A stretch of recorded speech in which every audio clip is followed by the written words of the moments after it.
जय हिंद दोस्तों, स्वागत है आप सबका शार्प स्टेपर कम्युनिटी में। डिस्कस कर रहे थे हम जनरल ज्योग्राफी और उसमें हम नेक्स्ट चैप्टर डिस्कस करेंगे आज इंसुलेशन। इसके अलावा हम साइंस डिस्कस कर रहे हैं मॉर्निंग में, और साइंस के साथ ही साथ 3 प्लेलिस्ट आपके लिए पूरी तरह अवेलेबल हो चुकी हैं, हिस्ट्री, इकोनॉमिक्स और इकोलॉजी की, तो वो आप चेक कर सकते हैं। साथ ही साथ अगर आप देखें तो करंट अफेयर्स में आई दृष्टि घटना चक्र करंट अफेयर्स भी आपके लिए अवेलेबल हो चुकी है, तो वो भी आप चेक कर सकते हैं। ठीक है, तो जो भी अपकमिंग एग्जाम्स हैं आपके लिए वो उसके लिए हेल्पफुल रहेगी। बाकी जो करंट अफेयर्स का अपडेशन है वो टाइम टू टाइम हो जाएगा। ऑलराइट, चलिए तो स्टार्ट करते हैं नेक्स्ट चैप्टर के साथ, दैट इज़ इंसुलेशन। देखिए, इंसुलेशन क्या होता है? The amount of source of energy जो सन से आ रही है आपकी तरफ, धरती की तरफ, उसको हम बोलते हैं इंसुलेशन। पहला क्वेश्चन है इसमें, असर्शन रीजनिंग का क्वेश्चन है। The atmosphere receives most of the heat only indirectly from the sun and directly from earth surface. Reason है इसका, the conversion from short wave solar to long wave terrestrial energy takes place at the earth surface. तो देखिए, दोनों ही बिल्कुल सही बात है। जो प्रिंसिपल सोर्स है एटमॉस्फेरिक और एंड अर्थ सरफेस एनर्जी, वो सन है। इंसुलेशन क्या होता है? इनकमिंग सोलर एनर्जी जो कि इंटरसेप्ट की जाती है अर्थ के द्वारा। अब ये जो एनर्जी रेडिएट होती है सन से, उसको हम शॉर्ट वेव सोलर रेडिएशन बोलते हैं, जबकि जो एनर्जी रेडिएट होती है, रिफ्लेक्ट बैक होती है अर्थ से, उसको हम लॉन्ग वेव रेडिएशन बोलते हैं। ये लॉन्ग वेव रेडिएशन फिर एब्जॉर्ब की जाती है एटमॉस्फेरिक गैसेस से, मतलब कि इंसुलेशन से, यहाँ से सूर्य से ये रोशनी आ रही है, इंसुलेशन आ रही है, एनर्जी आ रही है, और ये पृथ्वी पर पड़ रही है। अब यहाँ से जो दोबारा से जो वापस जा रही है, ये तो हुई शॉर्ट वेव मानते हैं हम इसको, और इसको हम लॉन्ग वेव कह रहे हैं। तो ये एब्जॉर्ब होती है। It is absorb by atmospheric gases, particularly carbon dioxide and other green house gases. So जो एटमॉस्फेरिक गैसेस हैं, they are indirectly heated by the earth's radiation, और उनका कॉन्सेंट्रेशन जो है ग्रीन हाउस गैसेस का, उसको बढ़ाता है। जैसे कि कार्बन डाइऑक्साइड, मीथेन, ये सब इंक्रीज करते हैं जो टेम्परेचर है एटमॉस्फेयर का, उसको by restricting the outward passage of emitted radiation, and it is resulting in global warming as well.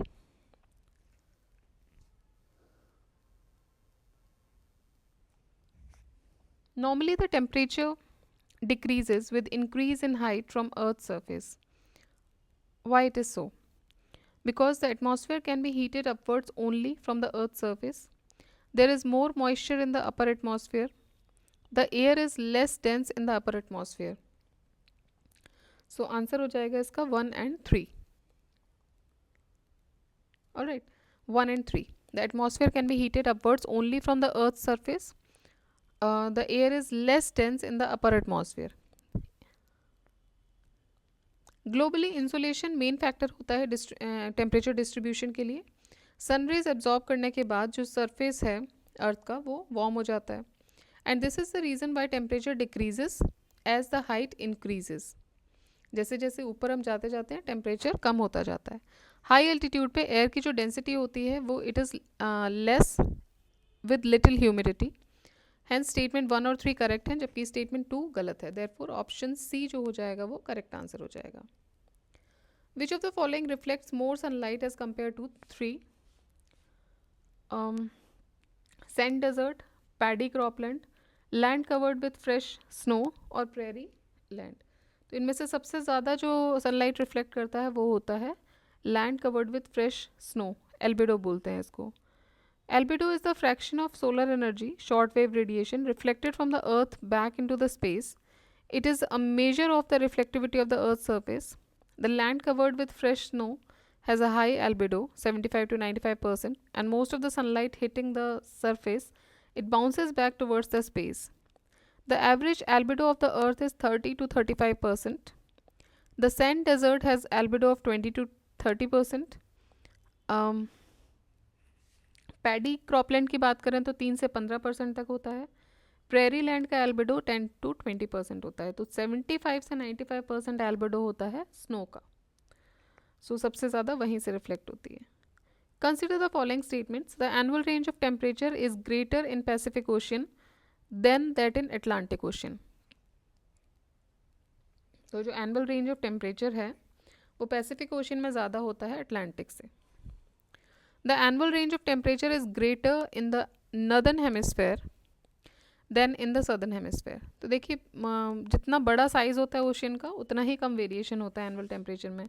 So more temperature variation किस में आपको देखने को मिलता है, अटलांटिक में, पैसिफिक में कम होता है, इसीलिए ये उल्टा हो जाएगा statement. Which of the following statement is not true? Presence of water vapour is highly variable in lower atmosphere. The zone of maximum temperature is located along the equator. The frigid zones are located in both hemispheres between the polar circles and the poles. And the last is jet streams are high altitude winds affecting the surface weather conditions.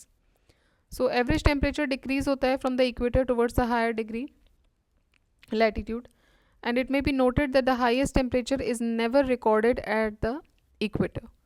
ठीक है, तो equator पे highest temperature कभी भी नहीं record किया गया, instead ये रिकॉर्ड किया जाता है 20 डिग्री नॉर्थ पे।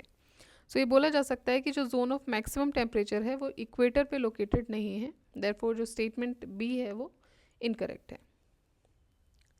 The highest temperature on earth is recorded at, so it is recorded at 20 degree north latitude. Clear sky nights are cooler than cloudy sky nights. ठीक है, तो ये बोल रहे हैं कि जो क्लियर स्काई नाइट्स हैं वो क्लाउडी स्काई नाइट्स से ठंडे होते हैं। ऐसा क्यों? क्लाउडी स्काई नाइट्स में हमें लगता है कि नहीं बारिश होने वाली है तो ज़्यादा ठंडा रहेगा, बट क्लाउडी नाइट्स जो होती हैं वो कंपैरेटिवली वार्म होती हैं। ऑलराइट, तो ये इसका रीज़न पूछ रहे हैं। हालांकि रीज़न बहुत सिंपल है इसका, ये ट्रैप कर लेते हैं, लेकिन हम इसमें देखते हैं इसमें ऑप्शंस क्या क्या दिए हुए हैं, अकॉर्डिंगली वी विल गो।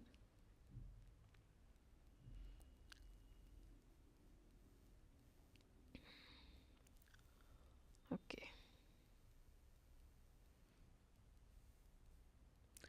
हाँ, तो क्लाउडी नाइट्स जो होते हैं they contain more water vapour than a clear night. So जो हीट एमिट होती है अर्थ की सरफेस से वो ट्रैप हो जाती है उन वाटर वेपर्स के द्वारा। ठीक है, and emitted back towards trapped by the clouds and it is emitted back towards the earth. As a result जो क्लाउडी नाइट्स होते हैं वो वार्मर होते हैं क्लियर नाइट से। If the sky is clear, जो हीट एमिट होगी earth surface से वो फ्रीली एस्केप कर जाएगी और इससे क्या होगा, कोल्डर टेम्परेचर हो जाएगा। Next is cyclones. Consider the following statements. Jet streams occur in the northern hemisphere only. Only some cyclones develop an eye. The temperature inside the eye of a cyclone is nearly 10 degrees lesser than the surroundings. Which of the statement given above is or are correct? तो देखिए jet streams जो होते हैं वो क्या होते हैं, they are the currents of air high above the surface of the earth. They move eastwards at altitudes of about 8 to 15 kilometers and their speed usually vary from 129 to 225 kilometers per hour. But they can reach 443 kilometer per hour. और ये दोनों hemispheres में होते हैं, सिर्फ northern में नहीं होते हैं। The eye of a cyclone is an area of comparatively light winds and fair weather found at the center of severe tropical cyclone. The temperature inside the eye of a cyclone is higher than at the surrounding. The eye temperature may be 10 degree centigrade warmer, more at an altitude of 12 kilometer than the surrounding environment, but only 0 to 2 degree centigrade higher at the surface. ठीक है, तो second statement इसमें सही हो जाएगा, only some cyclones develop in I. बाकी दोनों statement जो हैं वो गलत हो जाएंगे।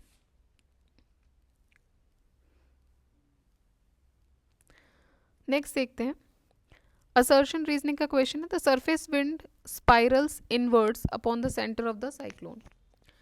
Air descends at the centre of the cyclone. Reason इसका दे रहे हैं because air descends at the centre of the cyclone. तो दोनों ही सही स्टेटमेंट है और वो उसके एक्सप्लेन भी कर रहा है। A cyclone is a large scale air mass that rotates around a strong centre of low atmospheric pressure. They are usually characterised by inward spiralling winds upon the center of the cyclone. A cyclone center is the area of lowest atmospheric pressure. The air descends at the center of the cyclone. Thus, both A and R are true, and R is the correct explanation of A. Which of the areas marked as A, B, C, D in the given figure of the cyclone witness heavy torrential short duration rainfall accompanied by thunderstorms? तो देखिए ये area हो जाएगा D. The different parts of the cyclone have different weather phenomena due to the difference in air mass and temperature. The air tends to rise and causes a drop in the pressure. अब जब दो different air masses मिलते हैं तो जो boundary zone होती है उनको बोलते हैं उसको बोलते हैं फ्रंट क्रिएट हो जाता है. जो वार्म एयर है वो ग्लाइड कर जाती है कोल्ड एयर के ऊपर and a sequence of clouds appear over the sky ahead. ठीक है. तो अब क्या होगा जब दोनों मिलते हैं तो एक फ्रंट क्रिएट होता है. जो वार्म एयर होती है वो ग्लाइड करती है कोल्ड एयर के ऊपर और एक सीक्वेंस आपको देखने को मिलता है clouds over the sky ahead of the warm front जो कि ए है ये वाला. And causes precipitation. The cold front जो कि हम डी की बात कर रहे थे approaches the warm air from behind and pushes the warm air up. अब पीछे से आके वार्म एयर को पुश करके उसको ऊपर भेज देता है क्योंकि गर्म हवा है ऊपर जल्दी मूव करेगी. So, as a result, cumulus clouds develop along the cold front, and in cold front area, the rising temperature produces strong upward rising winds. अब ये जो winds होती हैं ये water droplets carry करती हैं ऊपर की तरफ where they freeze and fall down again. The swift movement of the falling water droplets along with the rising air, ये एक lightning, it creates a lightning and sound. और ये event को हम बोलते हैं thunderstorm. Alright. Next question. The tornadoes are very strong and tropical cyclones originating in. तो ये कहाँ originate हो रहे हैं tornadoes? ये कैरेबियन सी में originate हो रहे हैं. They are tropical cyclones. छोटे होते हैं लेकिन immensely powerful और destructive भी होते हैं. It is a dark funnel shaped cloud जो कि it reaches from the sky to the ground. And normally जो tornado होते हैं they comes in all tropical and subtropical region but Caribbean Sea और American region जो होते हैं they are more prone to it. Which of the following regions of USA is known as Tornado Alley? Tornado Alley बोलते हैं Mississippi Plain को. So in the Great Plains of USA, when polar cold air mass meets with warm humid tropics air mass, then a frightful cyclone develops, which is known as tornado. Tornado Alley is an area in the plains of the mid-USA that has a high number of destructive tornadoes. This tornado alley mainly includes the states of Mississippi and Missouri, that is Texas, Oklahoma, Kansas, and Nebraska. Which of the following would you generally associate with tornadoes? Gulf of Mexico, China Sea, Indian Ocean या USA? तो USA को associate करेंगे. Tornadoes वहाँ बोले जाते हैं. To measure the intensity of tornadoes, we use Mercalli scale, Fujita scale, Saffir-Simpson या Richter. तो Fujita scale का यूज़ किया जाता है, Fujita-Pearson scale, and more popularly it is known as F scale. It is used to measure the intensity of a tornado. And the scale was named after Ted Fujita, ठीक है, जिन्होंने इसको discover किया था. Which of the following area is more susceptible to typhoon cyclone? तो इनमें से कौन सा एरिया टाइफून साइक्लोन के लिए सबसे ज़्यादा ससेप्टेबल है? तो वो है चाइना सी. ठीक है, more susceptible to typhoon cyclone it is China Sea. So typhoon is a mature tropical cyclone that develops in the mid northern hemisphere of China Sea between 100 degree and 180 degree east longitude. Match list 1 with list 2 and select the correct answer. Australia, China, India, USA, hurricane, willy willy, typhoon और cyclone. तो कहाँ पर क्या बोला जाता है basically? तो देखिए ऑस्ट्रेलिया में इसको बोला जाता है विली विली. ऑस्ट्रेलिया में इसको बोला जाता है विली विली. चाइना की बात करें तो उस एरिया में बोलते हैं टाइफून्स. इंडिया में साइक्लोन्स आते हैं और यूएसए में हरिकेन्स आते हैं. Willy Willy is a type of tree grown in temperate region. So it is not a tree grown in temperate region. It is actually a tropical cyclone of the northwest Australia. Match list 1 with list 2. Willy willy again फिर से वही match करना है, Australia. Hurricanes USA. Typhoons China. And baguio Philippine. Match करना है फिर से, baguio, hurricane, typhoon, willy willy. So willy willy हो जाएगा आपका Australia. Typhoons will be China. Hurricanes will be USA. And baguio will be Philippines. Match list 1 with list 2 and select the correct answer. Willy Willy, Typhoon, Bogyo, Hurricane. So Willy Willy is Australia. ठीक है. Hurricane is USA. Then Typhoon. देखिए बोगियो अभी हमने देखा था Philippine का था, और अब बच रहा है आपका टाइफू. टाइफू हो जाएगा Japan. Which of the following scale is use to measure the damage by a hurricane. Damage नापने के लिए सैफर सिम्पसन स्केल का यूज किया जाता है. This measures the intensity of the hurricane. Wind speed is measured on a scale of 1 to 5 to give an estimate of potential property damage and flooding along the coast. ठीक है. As a result of global warming the frequency and severity of which of the following are increasing due to global warming. तो ये बढ़ रही है cyclones की वजह से, स्टॉर्म्स, हरिकेन्स, तीनों. तो according to IPCC global warming which will result in melting of a glacier, increase in the level of sea water, floods and droughts, and this droughts will become more severe as well. The intensity of storms will increase, etc. A sudden fall of mercury in barometer. अगर अचानक से barometer का जो indicator वो गिर जाता है तो उससे क्या, उसका क्या मतलब है. So it means that stormy weather is about to come. ठीक है, स्टॉर्मी वेदर आने की संभावनाएं हैं.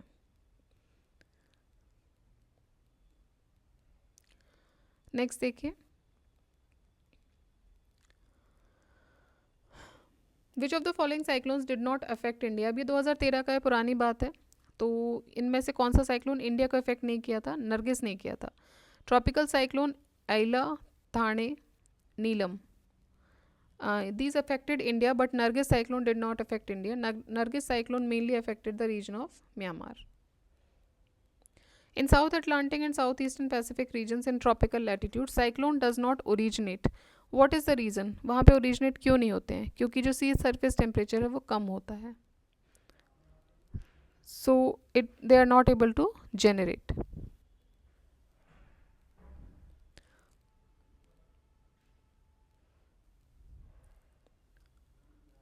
Match list 1 with list 2. Dorian, Hagibis, Lekiba और मिताग मोस्ट अफेक्टेड कंट्री. और ये 2019 में जो कुछ साइक्लोन्स हरिकेन्स आए हुए थे उनके बारे में है. तो देखिए, डोरियन ने अफेक्ट किया था बहामास पे. Then Hagibis China. Lekima is Haribis is Japan.